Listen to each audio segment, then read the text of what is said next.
Have you ever heard a golden oldie on the radio and then wondered, whatever happened to so-and-so? Well, if you're a fan of the doo-wop sound of the 50s, you're going to love Bob Brown's story. And if you don't know doo-wop music, does that mean that this is the time to click us off? Don't you dare, because you'll miss the story of a beautiful man.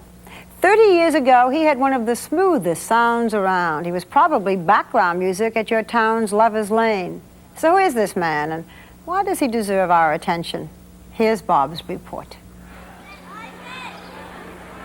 Get on the march, get ready, and go! To the children at New York City's Public School 87, Mr. Earl, or Speedo, whichever name they know him by, is the kind of playful and sympathetic adult friend they might have imagined for themselves if he didn't really exist. They know him because he is one of the school custodians, but he's also a man with a past, with another identity. His real name is Earl Carroll, but the kids like that other name, Speedo, a nickname he picked up one night back in the 50s. Some people call me Speedo. Oh, what's your real name, Mr. Who? Oh, sing it one more time. Now the office called me Speedo, but my real name is Caesar. Hello, hello, hello. Earl Carroll was, in fact, the lead singer on this 1955 hit song called Speedo, based on a nickname given him by a member of the group he was singing with, the Cadillacs.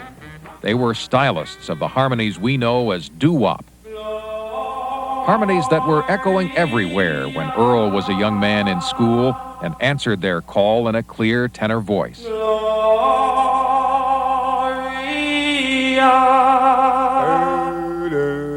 Everybody had a little group in those days, you know. That was the real street corner singing, you know, under the lampposts, in the hallways. Wherever you can get that little echo sound. Everybody did it. Good old doo-wop sound, street corner singing. After a few years with the Cadillacs, Earl went on to join the Coasters in the 1960s, and he sang with that group on hits like Love Potion No. 9.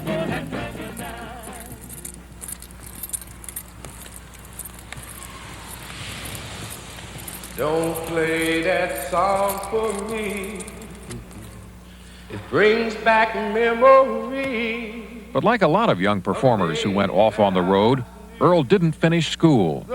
And he didn't know enough about negotiating the business details that might have protected his income in the future.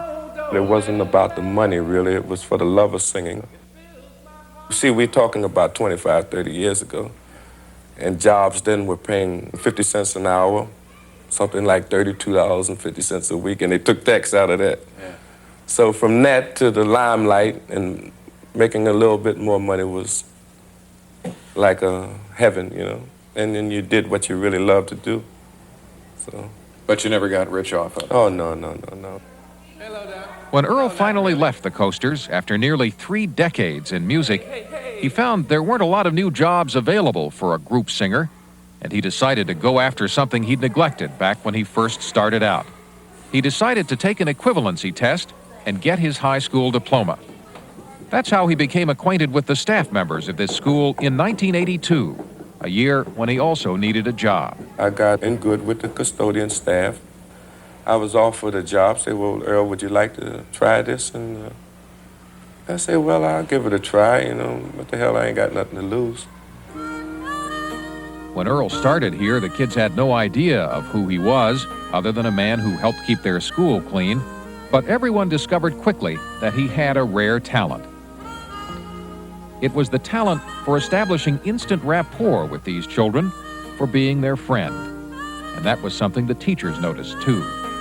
You can't fool a young child, and young children know who really care about them and really have their feelings and emotions at heart. And he does, and he shows it to them constantly, that he cares in his actions and the things that he says to them. Hello, darling. The problems that the kids have are the same problems we had when we were kids in school.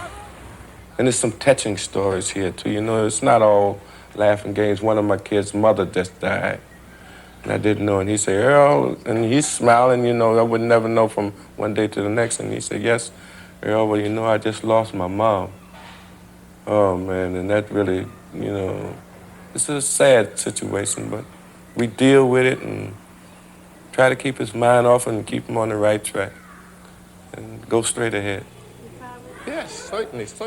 But from what I've seen, you treat every child pretty special. They all my children. This is the real all my children here.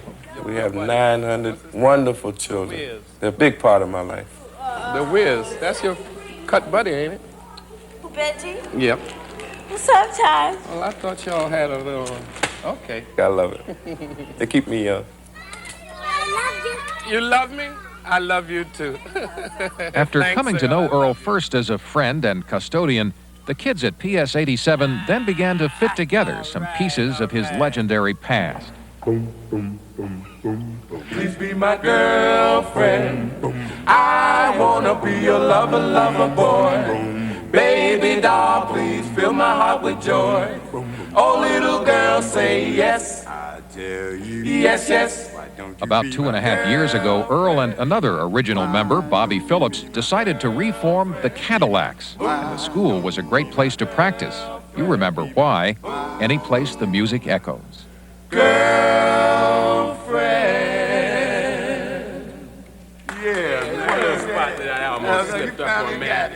And the Cadillacs learned they'd been gone, but not forgotten. Especially in places where they had their first taste of the big time in the early 50s, like Harlem's Apollo Theater. Well, let's rock and roll, guys. How about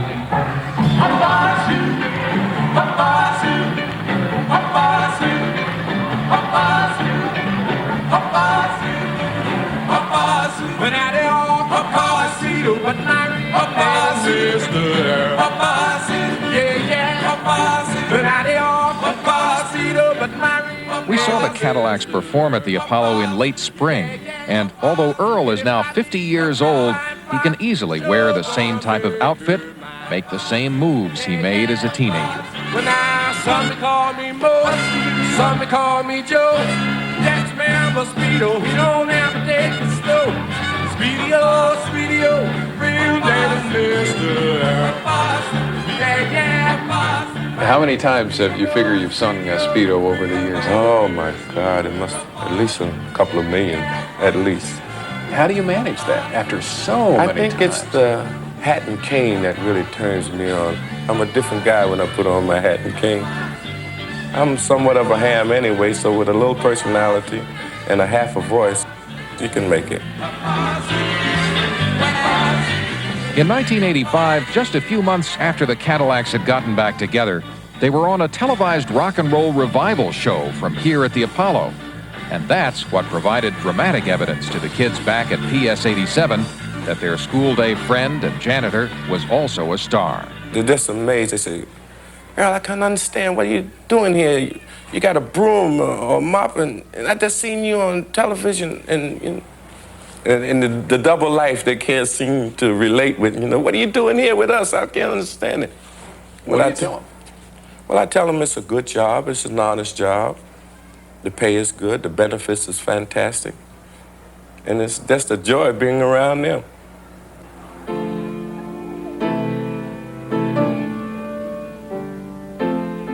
This June graduation ceremony was a landmark of sorts for Earl and the kids. The fifth graders who are leaving PS 87 to go on to middle school started here in the first grade the year Earl came here too.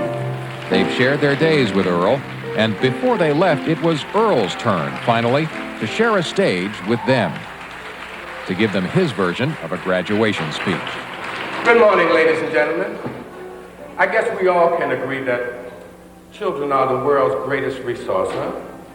And I'm so proud of all my children and the job PS 87 has done with them. All my children. And I never thought I'd feel this way. But as far as I'm concerned, I'm glad I got this chance to say that I do believe I love you. And if we should ever stray apart, well then close your eyes and know these words are coming from my heart. And then if you can remember, keep smiling, keep shining, knowing you can always count on me. For sure, that's what friends are for. In good times and bad times, I'll be on your side forevermore. That's what friends are for.